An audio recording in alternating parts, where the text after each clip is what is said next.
네, 길었다 하는 설 연휴가 끝나고 여야가 전한 민심은 극명하게 엇갈리고 있습니다. 여당은 이재명 대표가 권력을 장악하는 것에 대한 우려의 목소리를 전했고, 야당은 정권 교체가 설 민심의 최대 요구이고 민주당의 절대 과제라고 강조했습니다. 네, 설 연휴 동안의 정치권 이슈 등 윤기찬 국민의힘 법률위 부위원장, 김수민 시사평론가와 함께 짚어보겠습니다. 두 분 어서 오십시오. 안녕하십니까? 예, 연휴가 끝나고요. 오늘 오전에 여야가 각각 입장을 내놨습니다. 관련한 내용부터 오늘 좀 짚어볼 텐데요. 먼저 권영세 비대위원장의 경우에는 탄핵 심판의 어떤 불공정이라던가 편향성에 대한 부분을 강조를 했습니다. 반면에 민주당의 이재명 대표의 경우는 조금 전에 이제 추경을 강조하면서 국민연금 개혁이 중요하다, 여당의 협조가 필요하다, 신속하게 진행하자라는 이야기를 했습니다. 각각에 대해서 지금 어떻게 들으셨는지 먼저 여쭤보겠습니다. 네, 여당에서는 탄핵 심판에 대해서 특히 불공정하다 이런 논란들을 연휴를 거쳐서 더 키우려고 하는 그런 모양새인데 이런 노력이 오히려 헌법재판소 판결에 불복하기 위한 그 밑자락을 까는 것이 아니냐라고 하는 그런 지적을 더 받을 수 있을 것 같고요. 여당입니다. 아직까지 국민의힘이. 그렇다면은 정부의 행정이라든지 이런 것들을 일단 맡고 있다라고 볼 수 있는데 이런 거에 대해서 좀 미래 비전의 제시라든지 이런 것들 없이 지나치게 아직도 좀 야당 탓을 하고 있는 그런 모습들을 보여주고 있는 것 이런 것들이 민심이 더 악화될 수 있는 그런 소지를 만드는 것 같고 사실 여야 양쪽 다 설 연휴 민심에 대해서는 아전 인수의 성격이 있는 그런 해석들을 하기 마련이긴 합니다만 반성적인 메시지들 이런 것들을 적절히 내줘야 그것도 아전 인수에 성공을 한다라고 볼 수가 있는 거거든요. 그런 의미에서는 현재 굉장히 큰 위기에 처해 있는 지지율은 요즘에 올랐다고는 하지만 오히려 지지율이 오른 만큼 그 이상으로 더 올라가서 정권을 연장하기는 상당히 어려워진 국민의힘의 상황이 좀 보이는 것 같고요. 그리고 이재명 대표는 이제 사실 윤석열 대통령과 싸우기보다는 이재명 대 이재명의 대결이다라는 그런 대선에 대한 전망도 있는데 그런 만큼 이제 더 거듭나는 모습을 보여주려고 하는 의도는 일단 보이는 것 같습니다. 그리고 연금 개혁에 대한 얘기를 했는데 예. 이 부분은 국민의힘과 더 대화를 진척을 시켜서 좀 반드시 성과를 내도록 노력해야 되지 않는가 이렇게 보여지고 모수 개혁을 추진하는 데 있어서 이제 자동 안정화 장치라든지 이런 국민의힘에서 좀 추후에 내걸게 된 이 구조 개혁 관련해서 이게 모수 개혁 하나만 해도 상당히 어렵거든요. 근데 구조 개혁까지 덧붙이게 되면 더 어려워진다 이런 점들은 강조를 했던 것 같고 다만 민주당도 모수 개혁 내용이 보험료율 13% 그리고 소득 대체율 44% 이렇게 돼 있는데 사실 연금 학자들을 주로 얘기하는 게 15, 40 정도를 해야 이제 지속 가능한 재정이 된다고 지적을 하고 있거든요. 이 부분에 대해서도 조금 더 추가적으로 정밀하게 점검을 해볼 필요는 있지 않나 싶습니다. 예, 어떻게 들으셨습니까? 권영세 비대위원장의 메시지의 주된 취지는 아마 이제 험제 문제도 문제 제기를 했지만 실제는 국정 안정이 많이 필요하다는 데 방점이 있어요. 그러니까 국정 안정이 돼야지만 국가 경제, 그러니까 외국과의 무역 관계에서도 지금 트럼프 정부가 출범을 했잖아요. 이 부분에서 여러 가지 안정적 조치로 이어진다는 부분이 하나 있는 것이고 그다음에 국정이 안정돼야지만 민생 경제에도 도움이 된다. 이런 취지라서 민생 경제가 무엇보다 중요하다라는 메시지의 핵심이 있었고요. 그러기 위해서는 정부의 이런 노력에 국회가 좀 도와달라 이런 취지입니다. 정부를 흔들지 말고 도와달라는 취지이기 때문에 나머지 두세 가지 메시지가 이어졌지만 어쨌든 방점은 민생 경제가 중요하다라는 취지의 말씀을 많이 들었다라는 취지였고 이재명 대표가 하시는 말씀 저 부분도 공감이 갑니다. 사실 그 연금 관련된 부분들은 역대 정부에서 한 번도 성공한 적이 없는 사실상 개혁 과제인데 물론 이제 모수 개혁만 할 것이냐 아니면 구조 개혁까지 이어질 것이냐의 문제는 조금 더 절충을 한다 하더라도 국회에서 실질적인 논의가 이어져야 되는 겁니다. 서로 간의 정치적인 공방의 대상이 아니고 사실은 이제 개혁의 취지가 살려면 구조 개혁까지 가야 된다는 국민의힘의 주장도 타당해요. 그렇기 때문에 그 부분과 관련돼서 논의를 실질적으로 해서 적당한 선에서 타협하는 방법도 있다. 왜냐하면 물론 완벽한 구조개혁을 추진하는 국민의힘 입장도 중요하지만 실질적인 민주당의 협조 없이는 그게 불가능하거든요. 이런 여러 가지 현실적인 안을 참고해서 타협하는 방안도 있는 것이고 추경은 사실은 불가피합니다. 책임 공방을 떠나서 이재명 대표께서 그러니까 추경 이전에 2015년도 예산안을 대폭 삭감했잖아요. 그 삭감한 것이 지역 앞에 본인이 주장했던 2조 원의 예산 이 부분이 반영되지 않자 삭감을 했단 말이죠. 그 부분 25만 원 재난지원금 관련돼서도 뭐 이것을 고집하지 않는다고 말씀하시기 때문에 자, 그 당시에 국회가 삭감한 부분이 잘했든 잘못했든 이걸 떠나서 당장 필요하기 때문에 이 부분도 저는 어쨌든 현실적인 필요성이 인정되는 주장이다 이렇게 생각합니다. 예, 민심에 대한 여야 각각의 평가 짚어봤는데요. 설 연휴 기간에 방송 3사의 여론조사 결과도 발표가 됐습니다. 저희가 자료 화면을 보면서 하나씩 짚어보도록 할 텐데요. 보시는 것처럼 약간씩의 차이는 있지만 정권 교체 여론이 50%로 정권 재창출 여론보다 앞선 것으로 나타났습니다. 다만 이제 중도층에서 좀 살펴보면 그 격차가 이것보다는 조금 더 벌어진 것으로 나타났는데 지금의 여론조사 추이는 어떻게 보십니까? 네, 최근 여론조사들이 거의 그 거대 양당 지지율이 사실상 동률로 나타났거든요. 근데 그것만 봐서는 차기 대선 구도를 가늠하기는 어렵습니다. 왜냐하면 대선에서는 무당층도 투표를 하기 때문이고 무당층이 어디로 기울어져 있느냐 이것이 대선의 성패를 가르게 되는데 이 조사들을 보면 무당층에서는 확실하게 거의 더블 스코어에 가까운 수준으로 정권 교체가 우세하다라고 하는 점이 확인이 된 것 같고요. 그러니까 전반적으로 사실 정권 교체가 세 조사 모두에서 50%가 났는데 이 50%라고 했던 이 국민들이 다 민주당으로 다음 대선 때 가지는 않을 거예요. 뭐 기권하시는 분들도 있을 수도 있고 제3당으로 가는 부분도 있을 수 있습니다. 다만 이 50%는 절대로 국민의힘은 찍지 않는다. 라고 하는 그 정도의 의미는 되기 때문에 국민의힘이 이제 절반의 국민들을 좀 등을 돌려 세우고 시작을 하는 그런 대선이다라고 볼 수 있겠습니다. 다만 민주당도 유념을 할 필요는 있는 것이 이 격차가 굉장히 크게 벌어져 있지는 않거든요. 탄핵 찬반 정도의 격차도 아니기 때문에 이 정도는 이제 대선에서 큰 차이로 이기기는 어려울 수도 있다라고 하는 점 이런 것들을 민주당에서 유념하고 무엇이 이제 외연 확장을 가로막고 있는지 또 다른 야권과의 제휴의 여지는 없는 것인지 이런 것들에 대해서 진지하게 성찰이 또 필요한 부분도 있겠습니다. 예, 말씀해 주신 것처럼 방송 3사의 여론조사에서 정권 교체와 관련된 부분이 다 50%로 나왔습니다. 뭐 재창출과 관련해서는 약간씩 이견이 있었는데 지금 이와 관련해서 나오는 분석들도 앞서 언급해 드린 것처럼 중도층과 무당층도 굉장히 중요하지 않겠습니까? 이 부분에서는 격차가 조금 더 벌어졌단 말이에요. 어떻게 보십니까? 그 현 여당, 현 정부의 정책의 효과, 효능감을 못 느끼고 있다는 부분이죠. 저 부분은 이제 뭔가 바뀌어야 된다라는 국민적 여론은 분명히 있습니다. 일단 바뀐다는 것이 민주당이 이재명 대표로 바뀐다 이런 취지의 여론조사 결과표는 아니에요. 왜냐하면 현재 여당과 정부, 국민의힘이 뭔가 못하고 있다. 이 부분에 대한 국민적 여론인 것으로 보이고 예컨대 뭐 정책 기조가 변해된다라는 부분 또 하나는 이제 대통령이 공약을 하면서 여러 가지 공약을 했는데 그것들이 실제 실천될 만한 그러니까 현실적으로 실천된 것들은 많지가 않은 건 사실이에요. 왜냐하면 예.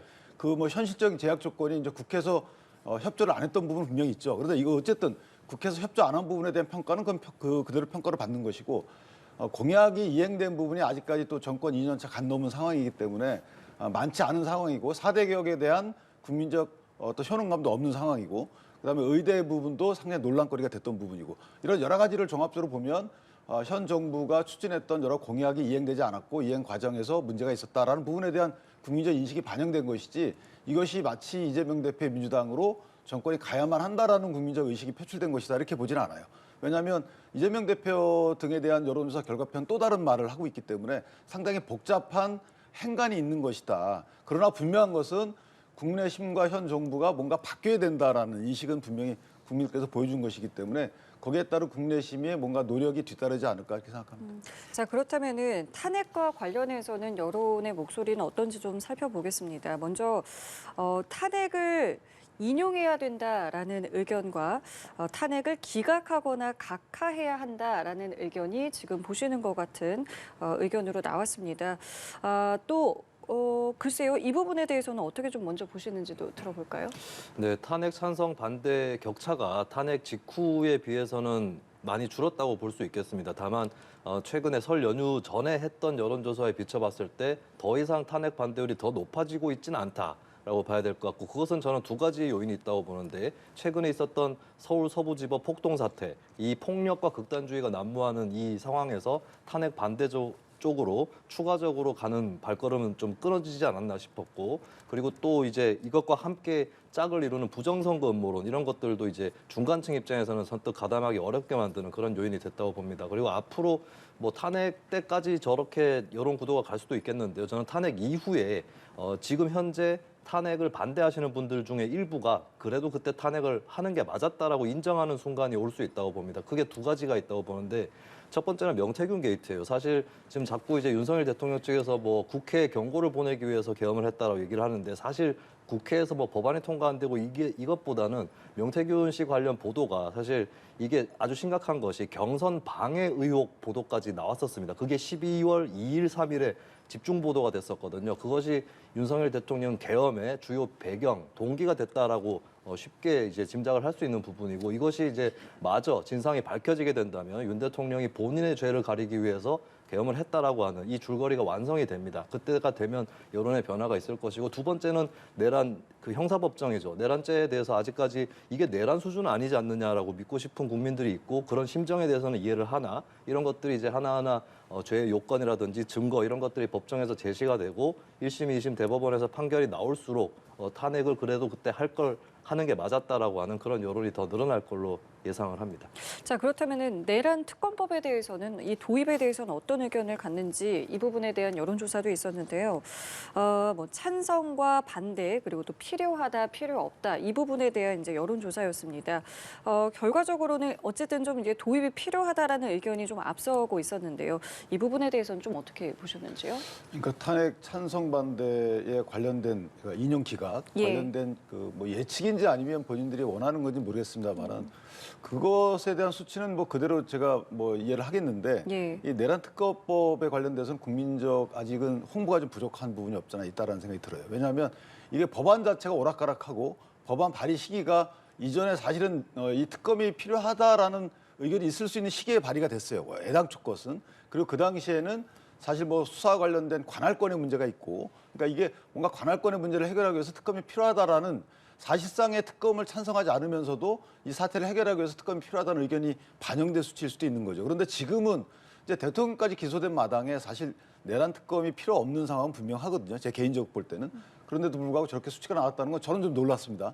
사실 이제 내란 특검이 취지는 공감하나 시기적으로 필요하지 않다라는 그 대답이 많을 것 같은데 오히려 좀 이상한 제가 볼 때는 좀 예상하지 못한 결과가 나와서 좀 당황스럽긴 한데 저는 개인적으로 저 부분이 처음에 이제 민주당 전략상 내란 특검이라는 내란자를 하나 붙여 있는 것이고 그다음에 첫 발의 시점이 이전에 그 수사권 논란 막 될 때 그때 발의된 거기 때문에 그런 영향을 받지 않았나 싶고 만약에 다시 한번 홍보 이후에 여론조사를 하면 좀 결과가 달라지지 않을까라는 개인적인 생각을 합니다. 그러니까 세세한 내용에 대한 지금 좀 국민적인 홍보라는 표현을 쓰셨는데 그 부분이 좀 부족했던 게 아닌가라는 말씀을 해주셨습니다. 자, 그리고 끝으로 또 살펴봐야 될 부분이 이 윤 대통령의 과연 이게 내란죄에 해당이 되느냐 아니냐 이 국민들에게 또 물어봤더니 해당이 된다라는 이제 목소리가 56%. 내란죄에 해당하지 않는다라는 목소리는 지금 보시는 것처럼 38%가 나왔고요.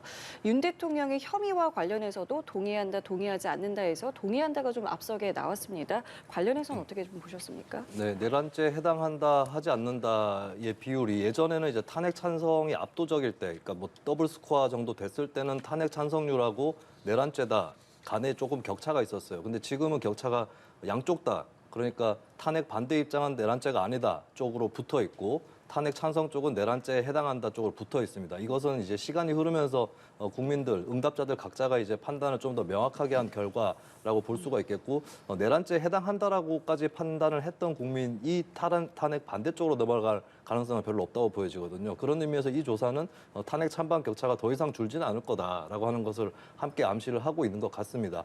그리고 사실 많은 부분들 수사로 다 알려진 건 아닙니다. 수사에서 밝혀냈던 부분들이 수사기관은 알고 있지만 법정에서 증거를 결정적인 증거 이런 것들은 제출이 아직 안 된 것이고 사실 뭐 어제도 보도가 나왔습니다만 윤석열 대통령이 측에서 의원들이 아니라 요원들을 끌어내라고 했다라고 주장을 했지만 80여 개의 음성 파일 그것이 아니다라고 하는 그것을 받쳐주는 80여 개의 음성 파일이 나왔다고 하거든요. 이런 것들이 이게 여러 결정적 증거 중에 일부일 텐데 그런 것들이 법정에서 하나하나씩 공개가 됐을 때 아마 내란죄에 해당한다 쪽의 여론도 더 높아질 여지가 있다고 보여집니다. 예, 알겠습니다. 자, 다음으로는 차기 대선 주자 선호도 관련해서 여론조사도 좀 살펴보도록 하겠습니다.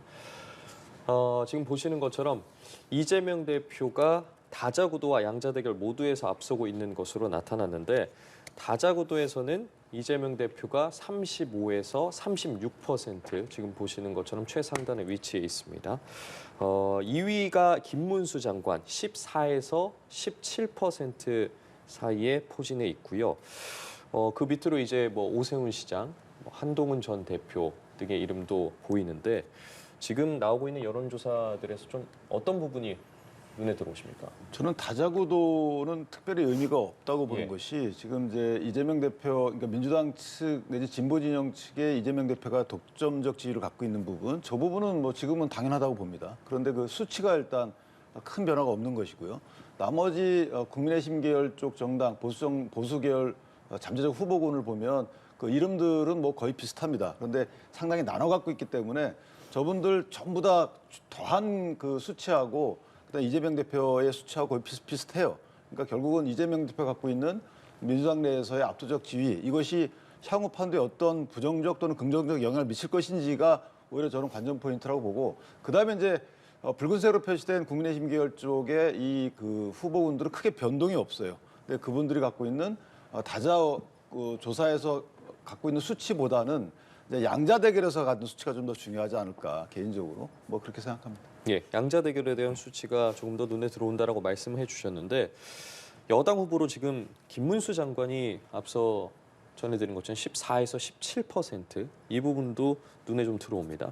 여전히 여권 잠룡이란 평가를 받고 있는데 아무래도 지금 신분이 현직 장관이지 않겠습니까?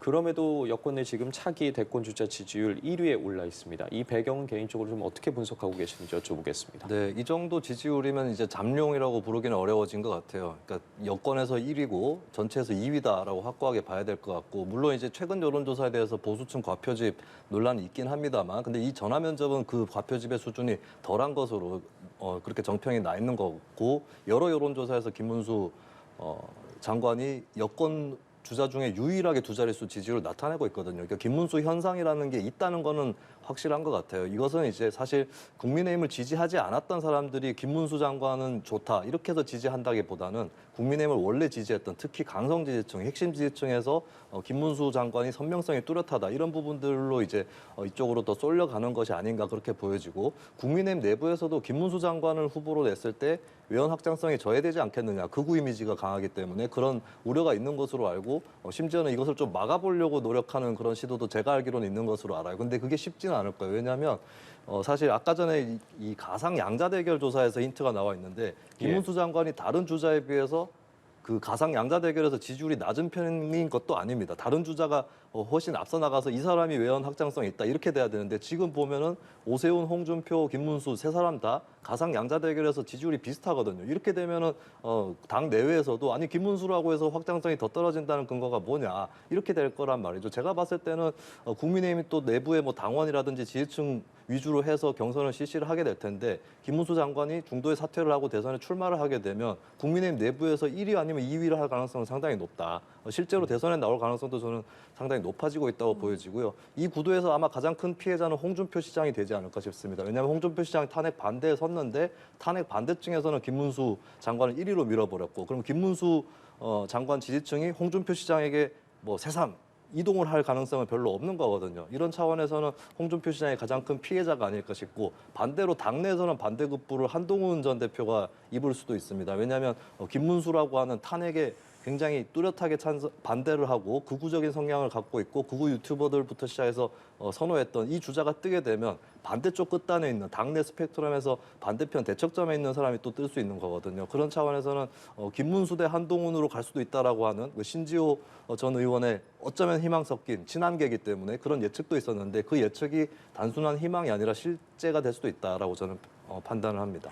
김문수 장관 이제는 잠룡이라고 부르기도 어려울 정도의 이제 현상이다라고 이제 말씀을 해주셨는데 이 현상이 일시적일 것인가 아닌 것인가에 대한 여러 가지 해석들이 좀 있던데요. 개인적으로는 어떻게 보십니까? 김문수 장관, 그러니까 저희 그 지지층을 보면 사실 김문수 장관에 대해서 그 정치 이력에 대해서 정확히 이해 못하시는 분도 많고, 그러니까 김문수 장관에 대해서 호감을 갖는 포인트들이 각기 다 달라요. 예를 들어서 뭐 이전에 운동권을 그 경험하신 분이고요. 그다음에 한때는 또 보수정당 계열에서 도지사까지 하신 분입니다. 그다음에 최근에 장관직을 갖고 계실 때는 이제 민주당의 그런 공세에 있어서 좀 맞서는 모습을 보여주는 부분도 없잖아 있죠. 그러니까 각기 좋아하는 포인트가 다르기 때문에 저 평론가님 말씀에 저도 동의하는 것이 일시적인 현상은 아니다. 그런데 이제 이 부분이 당내에서 어떤 합종 연행으로 갈 것인지에 따라서 사실은 포인트가 달라지는 부분이 없잖아 있고 중요 포인트가 예. 또 하나는 이제 각 정책을 앞으로 이제 만약에 나서게 되면 본인이 주안점을 두는 정책을 발표할 것이고 그 정책에 대한 평가가 뒤따르게 되면 이제 앞서기도 하고 뒤처지기도 하고 이런 아마 현상이 나타날 겁니다.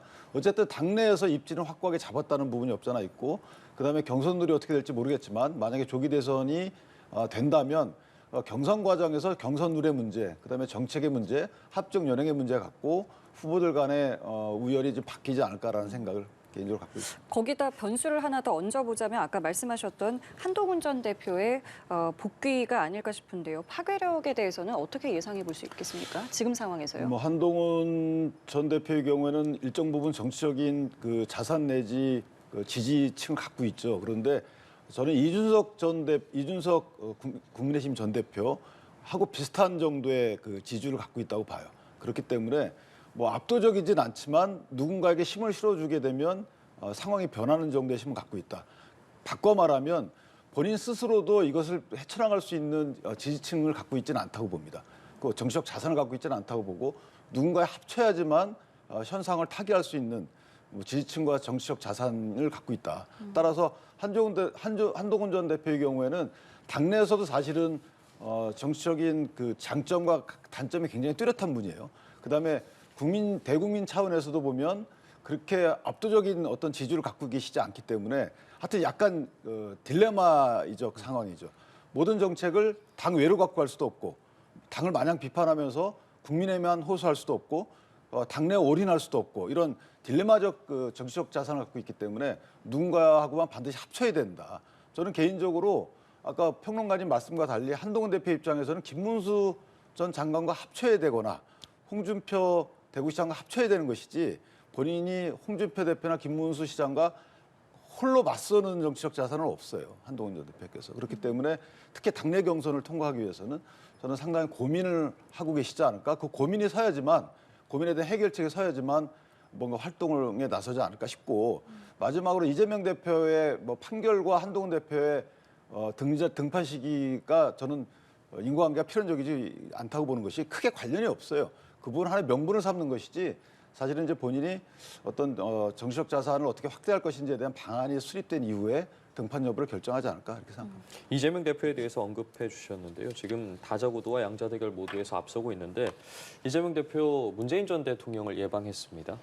최근에 김경수 전 지사를 비롯해서 이재명 대표의 일극 체제에 대해서 쓴소리가 나오던 상황이었고 그렇기 때문에 둘의 만남에서 좀 어떤 이야기가 나올지 관심이었는데 결국 방점은 통합과 포용인 것 같습니다. 어떻게 좀 어제 만남 보셨습니까? 일단 그 만남에서 오고 가는 얘기는 이미 예측이 됐던 것 같아요. 그러니까 김경수 전 지사의 경우는 현재 정치를 하고 있고 또 나이도 젊고 하기 때문에 이재명 대표에 대해서 좀 정면 도전할 수도 있는 뭐 그런 입장이라면 문재인 전 대통령은 원로고 당의 통합을 더 중시해야 되는 그런 상황에 있는 겁니다. 그리고 이재명 대표도 사실 본인의 대선 가도를 위해서라도 당의 통합과 포용 이런 것들을 강조할 필요가 있기 때문에 결국에 사실 오고 갔던 그 얘기들은 뭐 사전에 다 전망됐던 그대로 갔던 것 같고 두 사람도 그 이상 혹은 그 이하의 얘기를 할 수는 없었을 것이다 이렇게 보여지는 건데 현재 이제 뭐 민주당 내에 묘한 긴장감들이 있는 거죠. 왜냐하면 민주당의 현재 비명계라고 했을 때 비명 중에서도 이제 친문이었다가 이제 비명을 하는 경우도 있고 원래부터 비문이었다 비명을 하는 경우도 있을 텐데 후자는 별로 없어요. 박용진 전 의원이라든지 굉장히 소수고 지금 비명계 주축도 친문으로 돼 있습니다. 그런 상태에서 이제 그나마 친명에 대해서 혹은 이재명 대표에 대해서 정면으로 뭔가 얘기를 해볼 수 있는 데가 이제 친문 계열인 거거든요. 그 상태에서 이제 양측 간에 어느 정도의 균열은 생길 수밖에 없는 것이고 근데 사실 또 문재인 전 대통령 지지층이나 이재명 대표 지지층이나 겹치는 핵심 지지층만 따져도 겹치는 부분도 상당히 많이 있습니다. 이걸 두고 그대로 양측 간에 좀 정면 대결을 할 수도 없는 그런 상황에서 좀 미묘한 긴장 속에서 나름의 절충적인 메시지들 이런 것들이 나온 것 같고 그리고 문재인 전 대통령의 그 코멘트를 이재명 대표가 뭐 달리 또 해석을 할 필요가 없는 게 그것도 하나의 덕담이랄까요? 이런 걸로 받아들여야지만 대선에서 또 무리 없이 완주를 하면서 이길 수 있는 그런 여건을 또 만드는 거기 때문에 일단 두 사람 간의 만남은 뭐 특별할 것은 없었다. 다만 이제 앞으로 비명계가 어느 정도 더 거세게 도전을 할 것인지 이게 이제 관건으로 남아 있는 것 같습니다. 어느 정도 예상된 목소리가 나왔다라고 말씀을 해주셨고 앞으로의 비명계의 움직임이 어떻게 될지가 관심이 쏠린다라고 해주셨는데 지금 양상을 보면요. 비명계에서 어쨌든 현 상황에 대해서 쓴소리가 나오고 있는 상황이고 이른바 뭐 친명계에서는 이에 대해 다시 비판을 하고 있는 공방이 오가는 부분이 있지 않겠습니까? 이러한 민주당 내 상황에 대해서는 좀 어떻게 바라보고 계십니까? 일단 비명계 세력 약화를 이제 의도하는 거라고 보여져요. 일단 첫 번째는 어쨌든 이재명 대표 입장에서 보면 문재인 전 대통령 등과 협조 관계가 절실한 상황이 됐어요. 왜냐하면 사법 리스크가 있기 때문에 그 사법 리스크가 단순히 앞으로 먼 장래에 있을 리스크가 아니거든요. 어쨌든 뭐 4월, 3월, 뭐 2월 심지어는 이 정도의 앞으로 다가올 거기 때문에 그에 따라서 본인이 갑자기 낙마할 수가 있는 거거든요. 그런 상황이고, 근데 문재인 전 대통령 등 입장에서 보면 이제 세 가지의 마스터 플랜을 갖고 있겠죠. 처음에는 대통령 후보와 관련된 만약 갑자기 낙마했을 경우에 후계자로 누군가 친문 계열 적자가 올라가는 이런 시나리오를 갖고 있겠죠. 그게 가장 바람직한 겁니다. 뺏는 거는 상당히 어려워요. 왜냐하면 당내의 역학구도가 굉장히 견고하기 때문에 이재명 대표의 이것을 이긴다는 것은 굉장히 어렵습니다. 그렇다면 자연스럽게 후계 구도로 갖고 가는 이런 그 계획을 세우는 게 가장 일단은 현실적인 거고, 두 번째는 그게 안 된다 하더라도 이재명 대표께서 만약에 대선을 완주한다 하더라도 그다음에 당대표를 내려놓잖아요. 그럼 당대표에 도전할 친문계열 김경수 적자 등이 또는 김무겸 등이 당대표에 도전할 이 정도의 마스터 플랜을 갖고 있을 수 있는 거고, 그다음에는 이제 친문계열이 생각하는 것은 아마 내년에 지방선거를 생각할 겁니다. 그래서 부울경과 TK를 얘기했을 거고, 부울경이 김경수도 있고 TK에 김무겸도 있고, 이런 식으로 지방선거, 당대표, 대통령 후보와 관련된 이 정치 이력과 관련돼서 본인들이 들어갈 수 있는 공간 확보 차원에서 저런 만남을 했을 걸로 저 생각이 되고, 그 정도에서는 이재명 대표도 어느 정도 양보를 해야지만 되는 상황이에요. 정치적 상황이. 그래서 만약에 대통령 후보와 관련돼서 본인이 오롯이 내가 감내해서 이게 지켜나가겠다 그런다 하더라도 당대표와 다음 지방선거에서는 어느 정도 양보가 돼야지만, 그래야지만 대통령 선거에서 도움을 받을 수 있는 거거든요. 자, 이렇기 때문에 이 정도의 어떤 정치적인 상황에서 두 분이 협조를 하든가 아니면 이제 전쟁이죠. 만약에 그게 안 된다면 지난 총선도 사실 협조가 잘 안 됐거든요. 그렇다면 그게 심한이 되풀이되는 뭔가 장치가 이루어지지 않는다면 그때는 이제 전쟁이 일어나겠죠.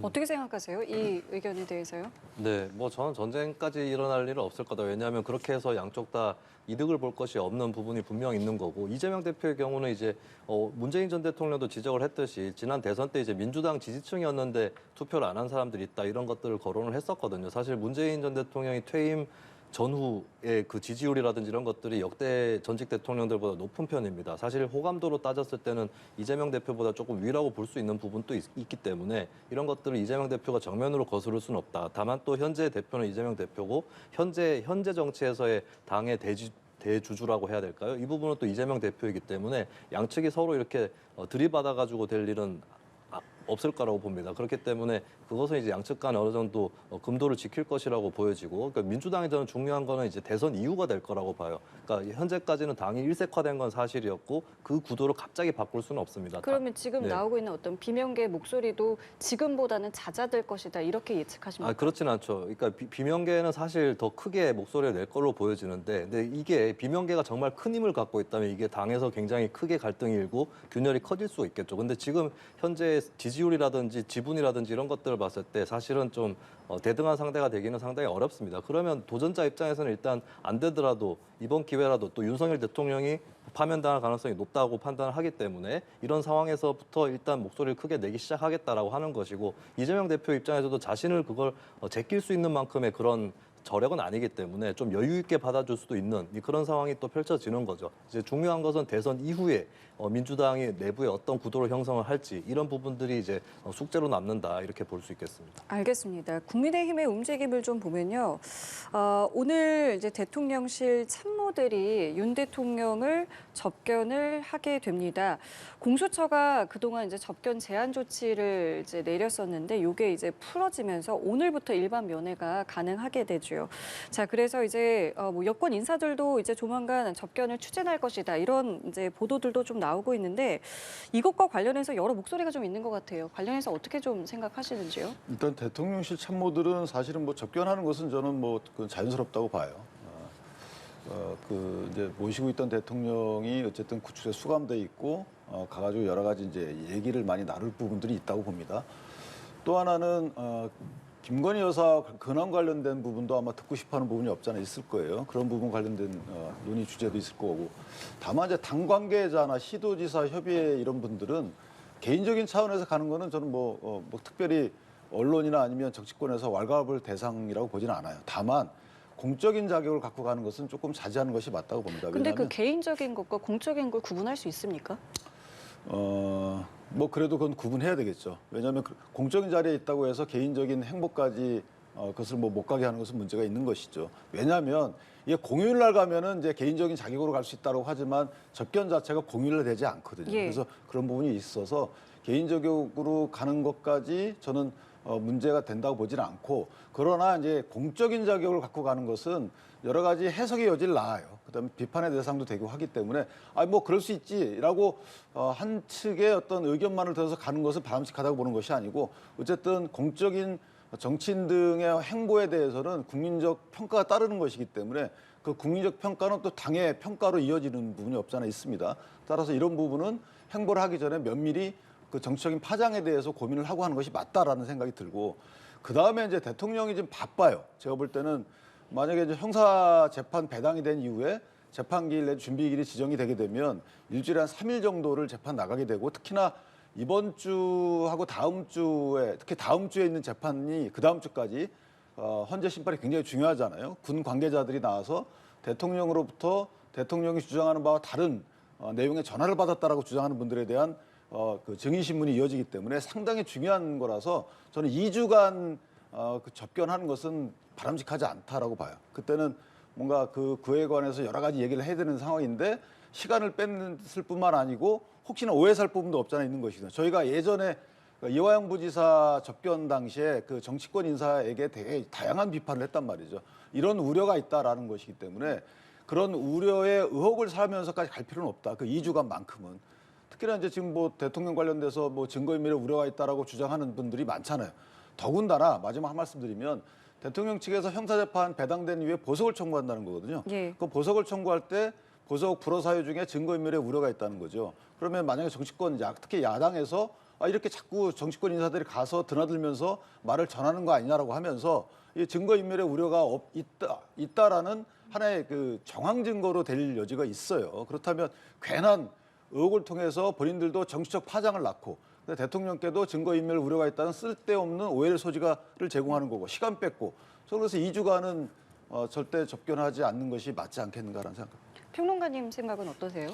네, 인간적 도리라고 얘기를 하시는데 권성동 원내대표는 원내대표이죠. 그러면 이제 당인으로서 판단을 당연히 해야 되는 것이고, 정말 뭐 돕고 싶으면 원내대표를 사퇴하시고 변호인으로 가담을 하는 방법도 있겠습니다만 지금 그렇게 하는 게 바른 게 아니지 않겠습니까? 그리고 국민의힘 지지층 내에서도 탄핵을 찬성하는 분들도 있는 것이고, 그리고 국민의힘이 지나치게 탄핵 반대로 몰려가면서 지금 탄핵을 찬성하는 국민들 사이에서는 국민의힘만은 찍지 말자 또 이런 분위기도 있는 게 현실이거든요. 이런 것들을 타개하기 위해서는 당의 중심을 좀 잡아나갈 필요가 있는 것인데, 저는 참 국민의힘이 예전보다 더 후퇴했다고 여겨지는 것이, 과거 얘기를 좀 하자면 신한국당, 김영삼 정부 때 이름이 신한국당이었습니다. 그때 신한국당의 대표가 고 김윤환 전 의원이었는데, 김윤환 전 의원은 사실 전두환 노태우 씨하고 친구 사이예요. 근데 그럼에도 불구하고 5.18 특별법은 이거는 역사의 청산을 위해서 통과시켜야 된다라고 역설을 해서 당론으로 거의 전원에 가깝게 최대한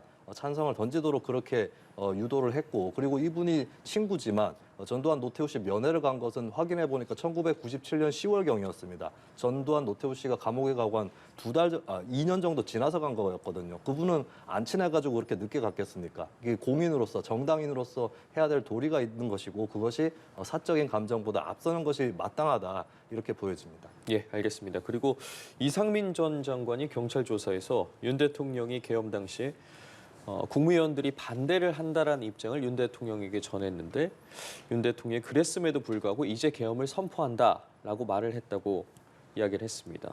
앞서 비상계엄에 동의한 국무위원들이 있다고 김용현 전 장관이 증언을 했던 내용과는 좀 상충이 되는 내용이지 않겠습니까? 이 부분에 대해서는 좀 어떻게 바라보고 계십니까? 계엄 선포 이전에 윤석열 대통령에게 계엄에 대해서 어떤 말을 들었는지, 그리고 어느 정도는 가능성이 있다라고 하는 것을 인지했는지 아닌지, 이런 부분들은 추후에 계속 수사를 하고 검증을 해봐야 될 부분이라고 보여집니다. 왜냐하면 당사자들도 계엄을 반대를 했던 사람이라고 해도 그 전에 어느 정도는 뭐 계엄에 대한 얘기를 들었을 수 있는데, 나중에 이것이 불리하니까 예전에도 그런 입장을 안 들은 것처럼, 뭐 갑작스럽게 들은 것처럼 그렇게 꾸며내거나 혹은 기억이 왜곡되거나 할 수도 있는 거거든요. 이 부분은 검증이 필요합니다만, 근데 지금까지 밝혀진 걸로 12월 3일 당일에 그때 대통령이 계엄을 오늘 선포하겠다라고 했을 때 찬성한 국무위원은 현재로서는 김용현 전 국방부 장관 외에는 없는 것이 아닌가, 마땅한 어떤 근거도 제시를 하지 못했고, 심지어는 누가 찬성했는지, 국무위원 중에 찬성하는 사람이 있다라고 김용현 전 장관 얘기를 했지만 누군지도 지목을 못했거든요. 그걸 봤을 때 전반적으로 여러 사람들의 진술을 맞춰본 결과로는 국무위원 중에 김용현 전 장관 외에 찬성자는 없었고, 더 중요한 것은 뭐 찬성을 어느 정도 하는 듯한 태도를 취했을 가능성이 누군가 있다 할지라도 국무위원회를 통해서 정식으로 심의를 거쳐가지고 계엄을 선포하는 이 절차를 밟지는 않았다라는 겁니다. 그때 국방부 장관이 건의를 했지만 그 건의는 국무총리의 제청이 있어야 되는 것인데 한덕수 총리부터가 제청한 바가 없다. 그리고 누구도 한덕수 총리가 제청하는 걸 봤다. 이렇게 증언이 안 나오고 있거든요. 이걸 봤을 때는 그날 확실한 것은 국무회의 자체가 계엄을 선포하기의 요건에 맞지 않는, 그렇게 해서 결국에 무효에 해당하는 계엄을 선포했다라고 하는 것, 이것은 거의 확실해 보입니다. 지금 계엄 당시의 상황을 놓고 증언이 엇갈리는 부분들이 굉장히 있습니다. 뭐 김용현 전 장관의 발언도 그렇고 법률가시지 않겠습니까? 지금 계속해서 이러한 증언들이 엇갈리는 부분에 대해서 앞으로 좀 어떤 부분을 주목해야 될지, 또 어떤 영향을 미칠지도 궁금합니다. 그러니까 이게 아마 그 이상민 전 장관의 경우에는 피신 조서를 받은 것 같아요. 피의자 신문 조서를 경찰에서 받은 걸로 제가 기억을 하는데, 경찰에서 받은 피의자 신문 조서가 아마 공수처로 다 넘어갔다가 그것이 이제 검찰로 다 송치가 됐죠. 그러니까 어디서 이게 나왔는지 모르겠지만 나오려면 전부 다 나와야 된다는 거죠. 전체 취지가 나와야 되는데 대통령 변호인단에서 입장을 밝혔어요. 뭐냐면 약간 사실과 다르다. 첫 번째는 피의자 신문 조서가 일부만 유출돼가지고 저렇게 약간의 왜곡성 있는 진술로 와전된 부분에 대해서 유감을 표한 부분이 하나 있는 것이고, 두 번째는 계엄의 요건 관련된 얘기가 아니라는 거예요. 저 이상민 전 장관의 얘기는 이 계엄 선포가 요건이 충족되는지 여부, 충족되지 않았기 때문에 반대했다 이런 의미가 아니고, 이 계엄 선포의 또 다른 효과, 예를 들면 경제적 효과나 파장, 그다음에 외교적 파장에 이게 우려된다라는 취지에서 반대했다라는 취지의 이제 본인 진술이다, 이런 취지의 대통령 변호인단 입장이기 때문에 어느 것이 맞는지 모르겠죠. 그 부분은 이제 헌재에서만 판단해가지고 이거 뭐 계엄의 요건을 충족했는지 여부는 헌재 판단, 그다음에 형사 재판에서 또 여러 가지 판단적 쟁점이 될 것으로 보여서 결국 이제 판결문 등에 자세하게 나오겠죠. 개인적으로 보면 이게 뭐 비상계엄의 실질적 요건은 전 충족했다고 보지는 않아요, 개인적으로. 그런데 형식적 요건 충족 여부는 아직까지 명확히 완벽하게 밝혀진 바가 없기 때문에 그 부분 관련돼서는 이제 각 그 판단기관에서 각각 자료를 토대로 판단한 그 내용을 보면 나중에 알 수 있을 것 같다 생각합니다. 알겠습니다. 자, 그리고 오늘 오후에는요, 국무회의가 있습니다. 여기서 이제 최상목 대행이 내란 특검법 수정안에 대해서 거부권을 행사할지 여부가 집중이 되고 있습니다. 역시나 국민의힘에서는 거부권을 행사해야 된다라고 이야기를 하고 있고요. 야당에서는 특검법을 공포해야 된다라고 요구를 하고 있는데, 지금 나오는 보도에 의하면은 거부권 행사 쪽으로 조금 무게가 실리는 것 같습니다. 어떤 선택을 할 것 같으신지요? 네, 뭐 행정부에서 계속해서 얘기를 해왔던 게 위헌적 요소가 있다라는 부분이었고, 물론 저는 여기에 대해서 동의를 하지 않고 뭐 예외적 보충적 사안에 대해서는 특검을 해야 된다고 하는데, 이 사안 대통령의 내란 혐의에 관련된 것이 거기에 충분히 해당할 수가 있는 것이고 그리고 수사 중에 인지한 사건을 수사할 수 있는 별건 수사에 관련된 조항을 여당도 그렇고 최상목 부총리 쪽도 그렇고 문제를 삼고 있다라고 알려지고 있지만 사실 국민의힘이 주도했었던 드루킹 특검법을 포함해서 여러 특검법에 다 그것을 수사할 수 있도록 들어가 있었습니다. 근데 이런 것들에 대해서 납득은 할 수 없지만 어쨌든 그쪽에서 위헌이라고 판단을 하고 있기 때문에 그 판단을 달리하지 않는 이상은 최상목 부총리가 또다시 거부권을 행사하지 않을까 그렇게 보여지고 근데 이제 한편으로 여론의 부담도 좀 적을 수 있는 게 이제 수사들이 이제 많이 끝나 있고 그리고 설령 앞으로 추가로 있는 수사도 지금까지 봤을 때 경찰이나 검찰 공수처에서 할 수 있다라고 하는 국민적 여론도 분명히